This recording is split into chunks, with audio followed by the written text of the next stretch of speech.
ஒருவனுடைய கனி எப்படி இருக்கிறது, அவன் கனியினால நம்ம இப்ப அறிஞ்சுக்கிடலாம். ஒரு வாலிப பிள்ளைகளா இருக்கலாம், ஊழியர்களா இருக்கலாம், மற்ற பிற மனிதர்களா இருக்கலாம். யாருனாலுமே பேசுறதுல, பழகுறதுல, அவர்கள் நடவடிக்கையில, அவர்கள் உடுத்துகிற உடையில, அவர்களை பார்த்தாலே இவர்களிடத்தில் கனி இருக்குதுன்னு நம்ம வெளிப்பட்டுடும். எனக்கு சில ஊழியக்காரர்களுடைய மனைவிமார்களையும் தெரியும், ஊழியக்காரர்களே தெரியும். நான் இன்னைக்கு சொல்லுவேன், கர்த்தர் ஒரு தராசுல வச்சிருக்கிறாரு, அதே தான் இருக்கணும், அப்படிதான் இருக்கணும்னு நான் நினைக்கிறேன். ஏன் அப்படின்னா, கொஞ்சம் உயர்த்துனா அவங்களுக்கு மேட்டின்மைகள் வந்துவிடும். இன்னொன்னு என்னன்னா, சில காரியங்கள் இருக்கிறது கர்த்தருடைய பிள்ளைகளே.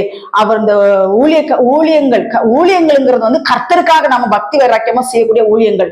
அதுல எந்த குறைபாடுகள் வந்தாலும், மரணமே வந்தாலும் நாம் அதுல ஜெயமா இருக்க வேண்டும் என்று வேதவசனம் சொல்லுகிறது.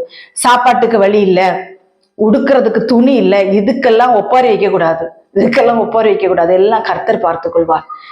அழைத்தவர் உண்மை உள்ளவர், உண்மை உள்ளவர். நான் ஆரம்ப நாட்களில் ஊழியத்துக்கு வரும்பொழுது எங்கள்கிட்ட ஒண்ணுமே கிடையாதுதான், ஒண்ணுமே கிடையாது. இப்பவும் கிடையாது, அப்பவும் கிடையாது. இப்பவும் ஆண்டவர் தான் நடத்துறாரு, அப்பவும் ஆண்டவர் தான் எங்களை நடத்தினாரு. ஒருத்தவங்க சொன்னாங்க, உங்க அக்கௌண்ட்ல பணம் குறையாது, நீங்க இனி அப்படி எங்களுக்கு பணம்லாம் குப்பை, எங்களுடைய பார்வைக்கு பணம் குப்பை, பணத்தை தருகிற தேவனருக்கு இருக்கிறார் பாத்தீங்களா, அவர் தான் எங்களுக்கு வேணும், அவர் இருந்தா எங்களுக்கு எல்லாம் கிடைக்கும்.